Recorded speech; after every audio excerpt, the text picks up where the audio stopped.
Myself and my two brothers are taking 2 armies each to one of the most competitive tournaments on the Middle-earth strategy battle game calendar. We're heading to the Grand Tournament at Warhammer World.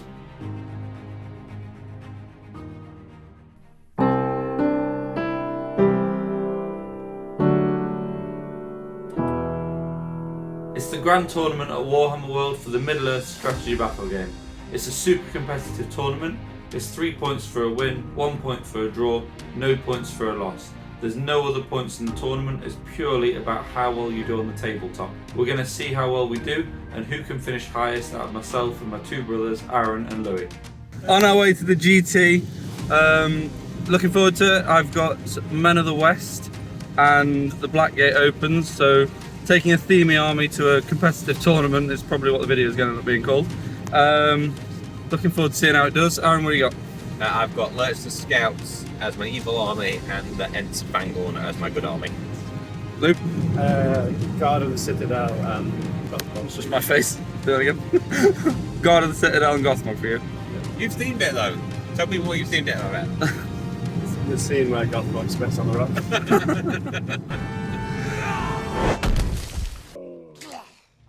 I'll be taking the Men of the West and the Blackgate Opens Legendary Legions.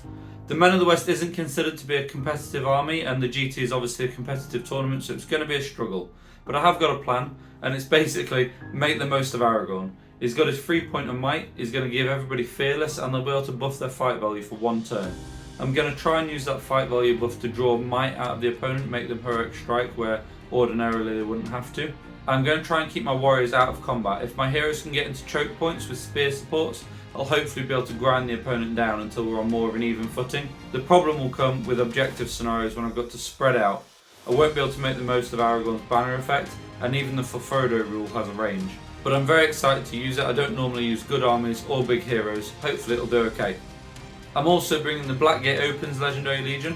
I've gone with Mordor Orcs for this one instead of Morannon Orcs for sheer weight of numbers.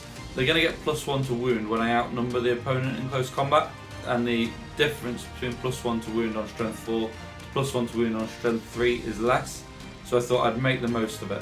I've got 2 Orc captains mounted on wags, I've got the Mouth of Sauron, a foot captain on a wag, and then I've got the big troll chief. He's going to get an extra might, will and fate and become fearless. He's really the centrepiece of the army, and the rest of it is just about swarming and surrounding or spreading and grabbing objectives.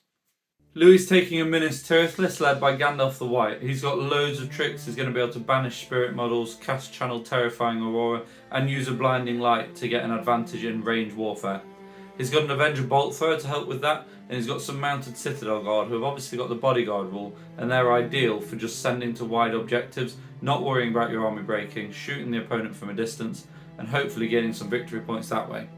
He's a little thin on the ground in terms of actual numbers of troops, but he's got good heroes. He's got Irolas, he's got the Knight of the White Tower, and obviously Gandalf and the Avenger bolt thrower.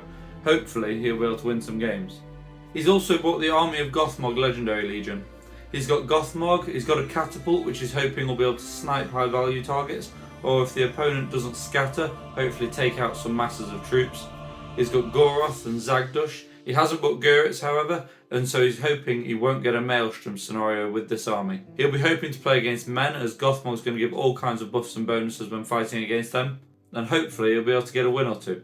Aaron's good army is the ENTS of FANGORN, so they're a little more reliant on the scenario as to whether they're actually going to be able to win the game or not. But they have got a lot of tricks up their sleeve. If a scenario ends at 25%, it means they've got to kill Treebeard, as Merry and Pippin are sitting up on top of him and can't be targeted, but they do count toward the model count. He's got barges to get people off objectives or to move into key targets, and if you can hurl an enemy warrior into another ENT's combat, that's going to knock everybody down that's in combat with that ENT, but not the ENT itself. And then that ENT's going to get double attacks against the models that are now on the floor fighting it. That's all theory though, it's quite hard to pull those things off, and it's really going to depend what he gets drawn against. And finally, for Aaron's evil army, he's gone for LURTZ Scouts. Particularly good in Maelstrom, as LURTZ can kind of choose when and where to enter, and is very fast moving, good for objectives, a lot of numbers and a lot of bows, and they all move 8 inches, so if he wants to, he could fall back 4 inches at a time shooting with his bows. Very interested to see how we'd all do. Let's see how game 1 goes. The first scenario of the day was Clash by Moonlight. It's all about killing enemy heroes. You're going to get bonus points for killing the enemy leader and breaking the opponent, but really you want to be focusing on killing as many of the opponent's heroes as you can and keeping yours alive. It's a pretty standard deployment, just 12 inches in from each side of the board, and the game ends when one army is reduced to 25% of its starting number. And the crucial thing about this scenario is that shooting attacks within 12 inches of the opponent add +1 to wound, but you can't target anybody further than 12 inches away.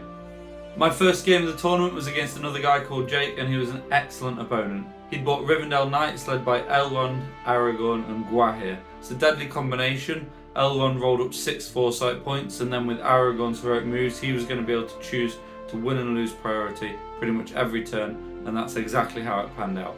The +1 to wound on his elven bows could have been deadly, but it let me advance up the field, and he made one crucial mistake early on, which was to leave his front rank of knights in charge range of one of my captains. I happily just charged in, knowing that I could lose him and kill the rest of Jake's heroes and still win the game. That captain blocked any shots from the Rivendell Knights that were behind him and spared my whole front line of orcs. And crucially, the captain actually won the combat and killed the knight, and was now in charge range if I won the heroic move off for the following turn. Unfortunately, Jake won it and he fell back a full 10 inches. I now had to manoeuvre around a fenced area in the middle of the board and create no-fly zones for Gwaihir. Eventually Gwaihir did come out on the attack, and I managed to mob him with just sheer weight of numbers. At the point Gwaihir fell, the game was basically mine. I managed to use up Elrond's will points by immobilising him with the Mouth of Sauron. I brought him down with the Troll Chieftain, and then it was only Aragorn and a few knights left.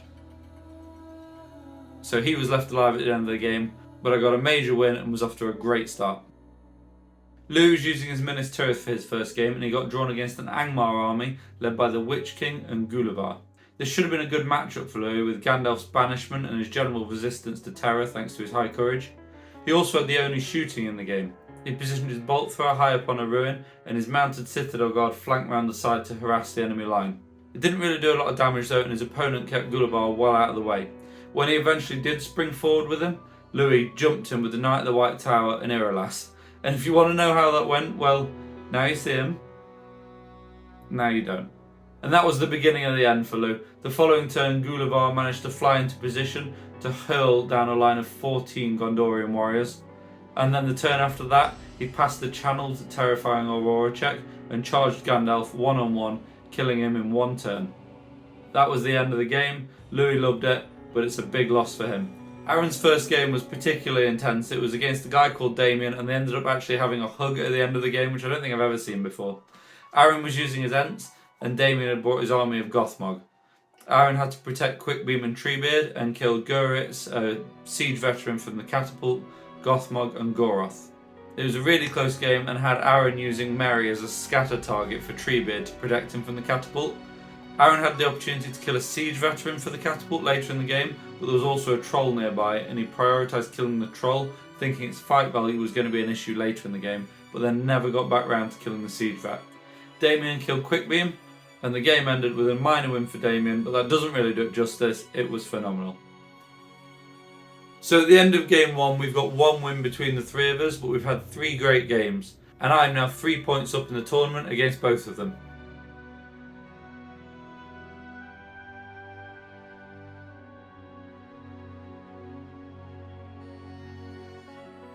For game 2, I'm using the Men of the West, and I'm up against Moria. I'm completely outnumbered, and he's got Prowlers, the Dweller in the Dark, Cave Troll, Groblog, Durbers, and a Bat Swarm. The Bat Swarm is the crucial thing here because I've got a lot of big heroes, all fight value 6, and I really don't want that coming in, halving my fight value, and then a hero like Groblog or a Cave Troll comes and destroys them in one turn. It's retrieval, so I can't attack and defend at the same time. I decide to completely ignore my home objective. I'm thinking if he sends his Bat Swarm over there and takes it off the table, that's good for me, although he'll be 7 points up. If I can then carry his objective off my table edge and break him or wound his leader without breaking myself or having my own leader wounded, I'll win the game. So the plan kind of works to start with. I position myself between a house and a fence, except I think I've got the only archer in the game. I haven't. He's got throwing weapons on his Prowlers. That's causing me a problem, and he has sent his Bat Swarm to grab my objective, which is great. I think the Bat Swarm's out the game, but it's not.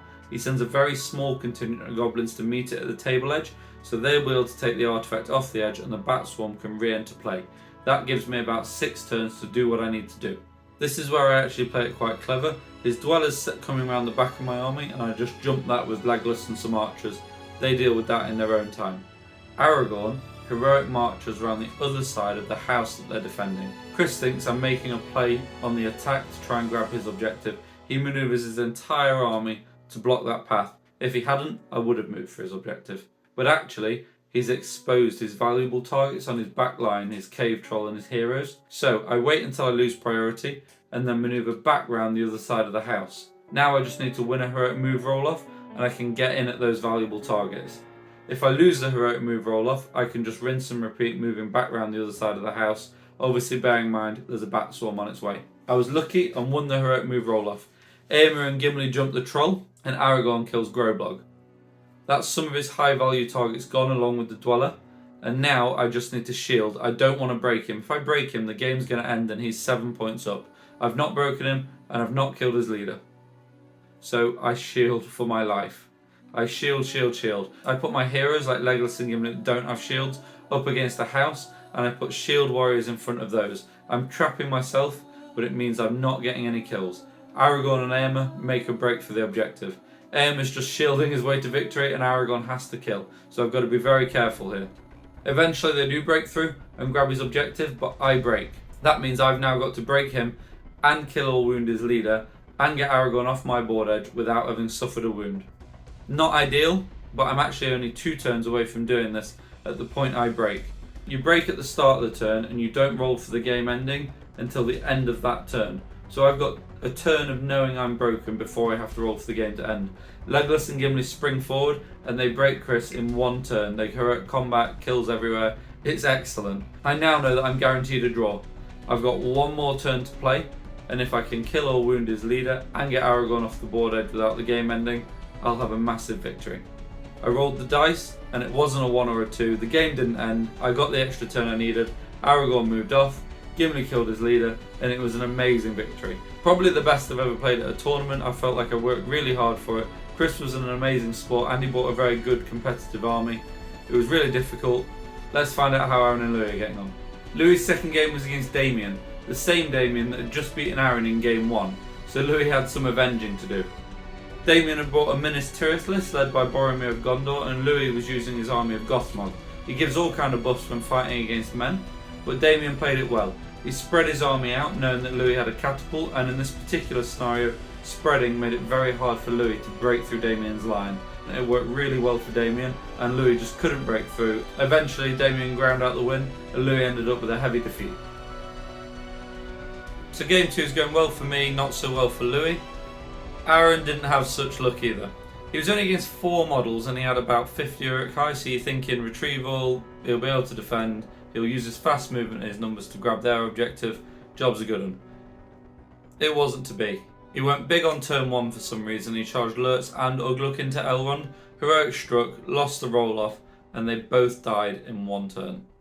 How that's possible I don't know, but essentially Aaron ended the game having killed only a horse. Nothing else. 1 horse, and he lost an objective game to 4 models. At the end of game 2 I've got a bit of a lead on Aaron and Louis, but there's a whole lot of this tournament left to play. Before we crack on with the rest of the tournament, we'll take a little break and go to the conversion corner and see what we've made. I wanted an Aragorn King model that better represented his charge toward the Black Gate. I used a plastic Aragorn model and green stuffed armour on top of it. It means it's a little chunky from the front, but charging away from the camera, it looks perfect. In the back of the scene with the Men of the West, most of the Gondorians are holding banners, so I used Gondorian Knights to convert my Gondorian Spearmen to all have banners.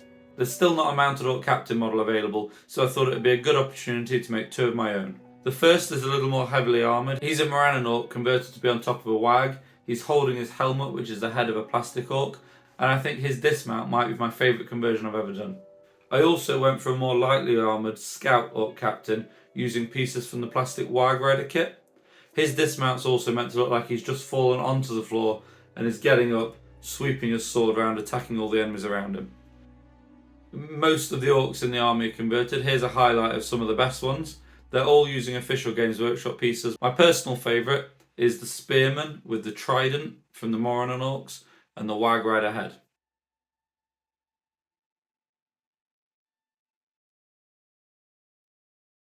Louis converted his catapult to be firing severed heads and has magnetised the arm of his troll so it can be carrying a rock or a weapon. All of Louis' Morannon are also converted. His Knight of the White Tower is converted, as are his Mounted Citadel Guard and Baragon, but they're in a previous tournament review. You want to check out the Throne of Skulls review to see those. And Aaron's got an Uruk-hai Scout banner converted from an Ugluk. Scenario 3 is Command the Battlefield. It's a Maelstrom scenario, which means you're essentially coming on random board edges, although you have a little control over it and you can spend might points to have even more control. It's all about spreading out and capturing board quarters, but there's a dead zone in the centre of the board, which isn't going to score you any points. You're going to get extra points for wounding the enemy leader and breaking the opponent. And crucially, this scenario ends when one army is reduced to 25% of its starting number, so you can, to an extent, control when the game ends. So I find myself on table 1 going into game 3, and I'm equal parts terrified and over the moon. I get drawn against another nice guy called Nicky, who helps me out a lot as I've not played this scenario before. But it's a difficult matchup. He's got Dane and Thror, and I've got my Troll Chief and then just a load of Orc Captains. But I get really lucky. In Maelstrom you don't want priority on the first turn. Nicky got it and then rolled low. I put Thror in the corner of the board, although I should have gone more into the corner. Still in the corner nonetheless, so that he wouldn't be able to spread into quarters, and I deliberately trapped him in around a fenced area. He then had to spend a point of might to get Dane nearby, as he's wanting everybody in his army to benefit from Thror's banner. I then rolled high with my entire army apart from one captain who just deployed miles away claiming an objective on his own. The rest of my army just boxed Nicky in. I just made one crucial mistake. The fenced area that I'd used to pin Nicky in place was too close to the board edge for my Troll Chief to move into combat, so he spent the whole time moving around it, and that was my big hitter. My orcs just melted away. They got ground up in a horrible dwarvish meat grinder, and then I just couldn't win the game. It got to a point though where Nick had realised actually he wasn't going to win the game because he couldn't get the victory points if he didn't spread out across the board. So he started shielding and bashing, not killing my orcs. At that point I realised that I am winning the game because I control 3 of the 4 board quarters and I need my troops to die. We had a little joke about it, and basically if he was going to shield or bash again, which would essentially mean I couldn't win the game, I would have to start using stab and killing myself. He shielded for 1 more combat, so I stabbed with 9 orcs in a row and killed 5 of my own guys in 1 turn. A couple of turns later I was broken and Nicky was stuck half an inch into 1 quarter, and because the base of the model has to be wholly within a quarter to claim an objective, he wouldn't actually be able to get into a second quarter.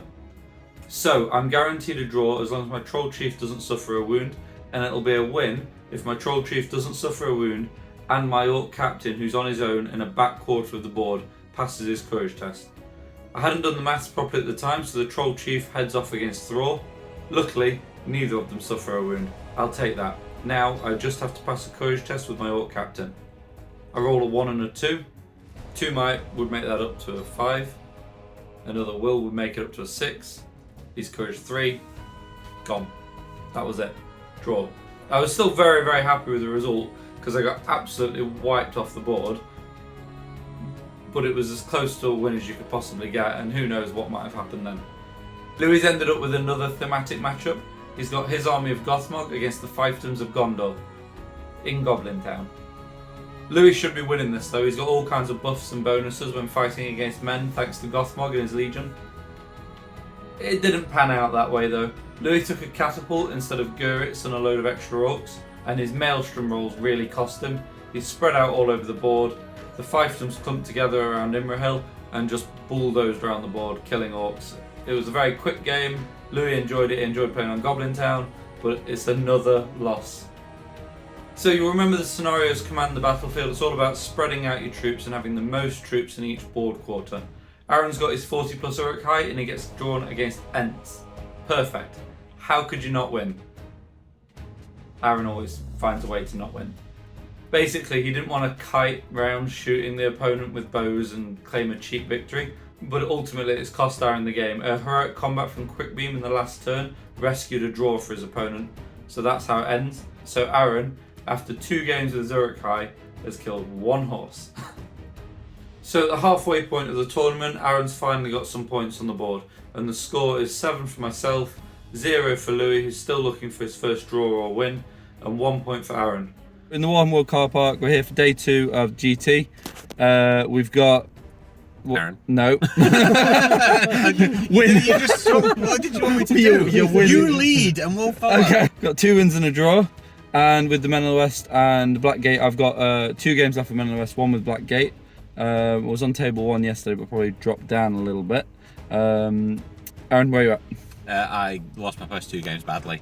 And then, yeah, I drew my last game against ENTS in a movement scenario when I had 40 Urukai.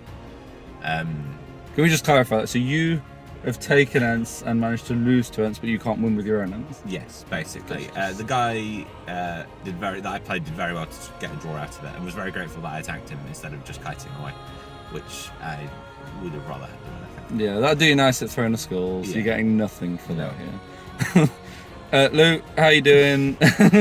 You're a bit ill, aren't you, as well? You're a bit ill, but how are you doing in terms of results? 3 losses. Gothmog came up twice against men. And you managed to lose. Similarly. Right, okay, can't wait. Bring on day Yeah. 2. Yay, Lou. So the scenario for game 4 is capture and control, and it's a nice simple one. There's 5 objectives spread around the board, and you get 2 points for controlling each at the end of the game, and you're going to get 1 point for breaking the opposition, and 1 point for killing the enemy leader. So game 4, I'm the Men of the West, and I'm outnumbered 3-1 against Goblin Town in an objective grabbing scenario. I know I can't spread out and grab them, I'll get surrounded and killed, so I create a refused flank, which is basically put some Warriors of Rohan on this side, put some MINAS TIRITH here, heroes front and centre, and then I can pick where my spears are going. So I'll always have 2 attacks plus a banner, and where I don't have 2 attacks I can shield. I ground him down, he had the goblin scribe, I ended up killing like 60 plus goblins in the end. But my only play really was to break him and then hope that the game didn't end. If I could get 3 turns of the game not ending, his troops would just disappear because they're goblins, and I could spread out knowing that I still had quite a lot of my army left. The plan worked for the most part, but it was a bit sweaty and a bit competitive, and eventually it went to time. I'd have liked it to have found its natural conclusion, but I was getting battered and I was definitely not going to win it. And in the end it's a loss for me. Let's see how Louis is getting on. Louis got drawn against a guy called Michael, whose army is basically going to steal. Louis lost the game, that's what Louis does. But he had a Razgush, some cursed city bats from the Warhammer range converted to be more like Lord of the Rings bats on trees and things that look amazing. And the Witch King. Louis is going to try and amend that for a future tournament with a great beast and the bats and some spiders. So thanks for that, Michael. Looking forward to losing to that.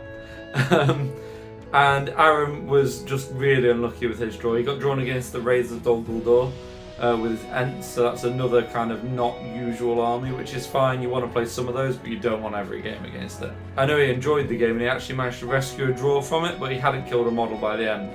And he was actively trying to not kill the Wraith that blinks about, because when you kill it, they get to respawn and move, and then it gets to blink and move at however far, and then it can do its regular move. So in terms of objective grabbing, it's not great from Aaron's point of view.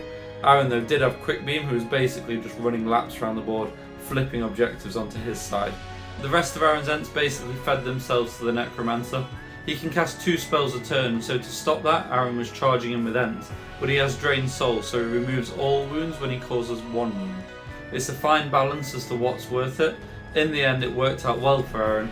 It finished 6-6, and if it had gone on a turn longer, it would have been 12-0 or similar. Two Trees Gaming is here to provide quality content for the Middle-earth strategy battle game. If you like battle reports, tournament reviews and tactical analysis, or if you like things going wrong and sometimes going right, and 400 model battle reports, you're in the right place. Subscribe and hit the notification bell so you never miss a video.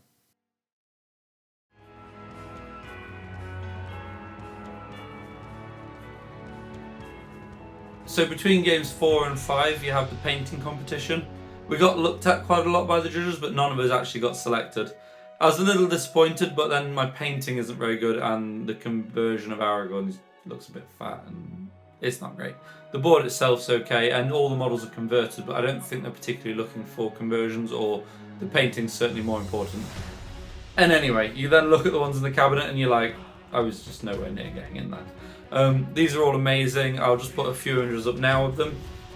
They only have numbers next to them, so I don't know what army belongs to who, but enjoy.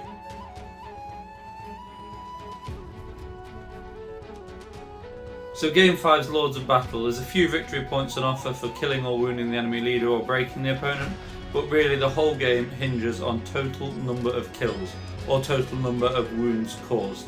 So Lords of Battle is all about number of kills and wounds. The roll-off is going to be very important to which army I got. I got very lucky and I got the Men of the West.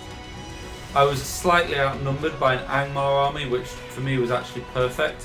I had the only shooting in the game, I was fearless so his Deadmarsh Spectres couldn't do anything, and I had plenty of models to kill, and my army was difficult to kill. I deployed in a fenced area, knowing that he would have to come to me, sniped the Witch King's horse, took a wound off Gulavar, and then realised I'd just had a super competitive game, and I just charged out, and we had a great time. It was against a guy called Nick, who'd played Louis and Aaron at a previous tournament. He's great, by the way. Nick, if you want to come on Two Trees and do a battle report anytime, you're in. And basically, Aragorn and Aemma buddied up, chased the Witch King around the board, and eventually got the kill there. Gulavar, bless him, couldn't get a kill. Legolas had sniped a couple of wounds off him by the time he actually hit combat. Very lucky, major win, loved it. Let's see if Louis can stop his losing streak.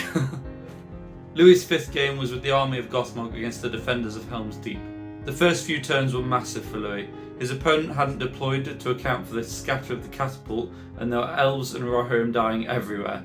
And then all the orcs hit at once, so Louis declared that the Age of Men was over, and it very nearly was. But then, a fight back from the Rohirrim, led by man of the match Haleth. He was in combat for 8 straight turns, boosting the fight value of everybody around him. And the Rohirrim was starting to win. It was just a massive scrap in the middle of the battlefield. Orcs, Rohan, elves were dying everywhere. In the end, there were only 11 models left at the end of the game, and Louis just scraped a minor victory.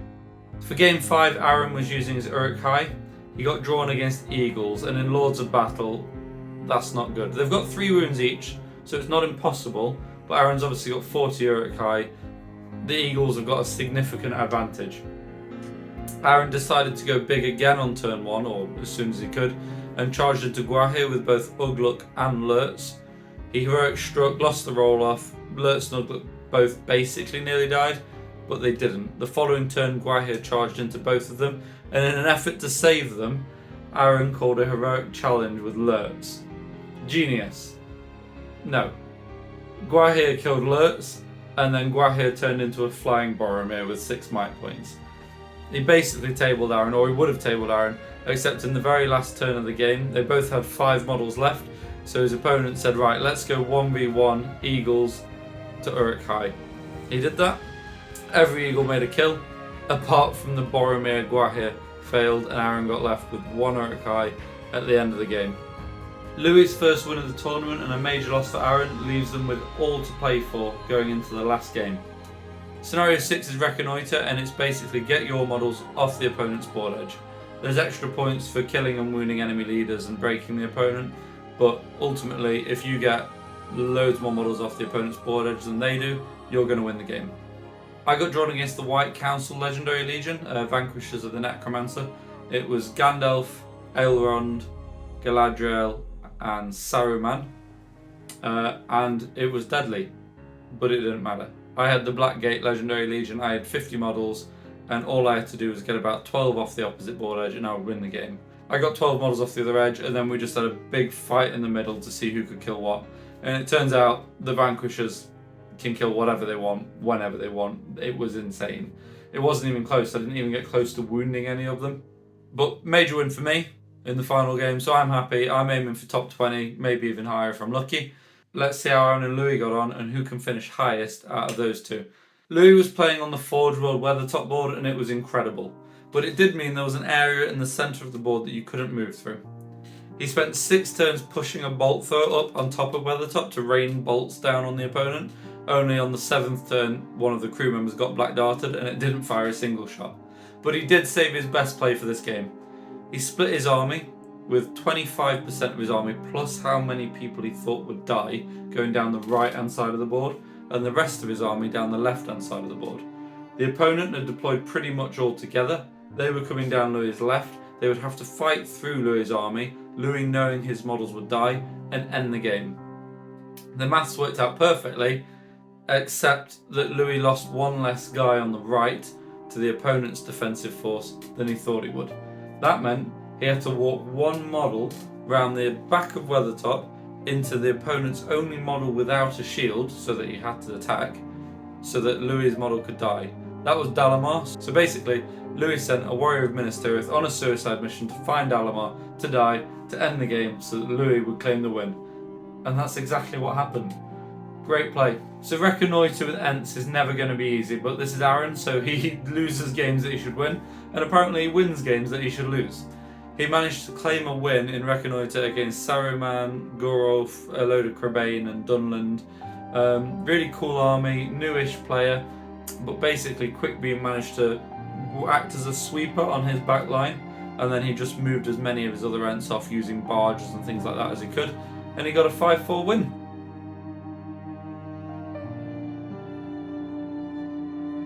So after a great 2 days of gaming, I've finished in 11th place, Louis finished in 59th, and Aaron's finished in 67th, which isn't exactly what he was hoping for at the start of the tournament. Aaron, what's your aim? What are you hoping for? I'm going to finish mid-table as well as my hope. Yeah, not bottom half. Not bottom half. No, not bottom third. No. Not last 20. Not last 20. Aaron has a bad track record at all. I'm bad, I'm not a good guy.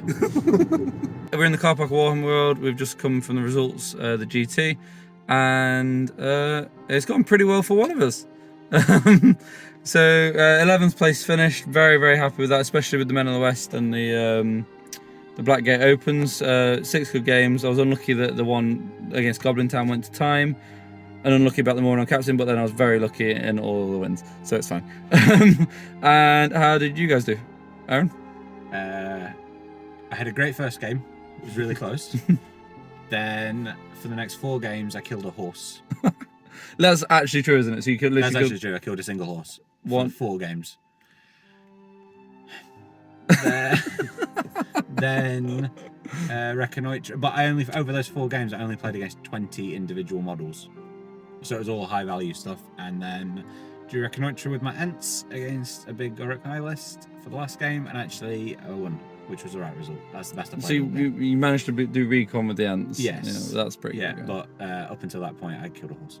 What about your armies? I'm going to go and buy some bears. Bears and Nazgul. I'm buying my way to the top table, and I've ordered bears and Nazgul. Yeah. Unfortunately, what he's actually done is come out with a bag full of canned. So, Yeah. Luke, what would you do about your army? Would you change it, or you were loving painting Moronons? Are you going to paint any more Moronons? I don't know, complete shift. Something else. Something new. Throw Go. those Morons away. So maybe you were thinking beasts and rangers? No, like a whole new hobby. As well. Football. Oh, do you want to buy my canned off me? Cool. Right. Don't need. I wish I had a sign off like 2 Trees Gaming. If you enjoyed that, please consider subscribing to the channel and help us on our quest to become the home of quality Middle-earth strategy battle game content on YouTube. And why not follow us on Instagram at 2 Trees Gaming, where you can find mini battle reports, miniature showcases, and sneak peeks at future videos. Thank you so much for watching. We hope we see you again soon.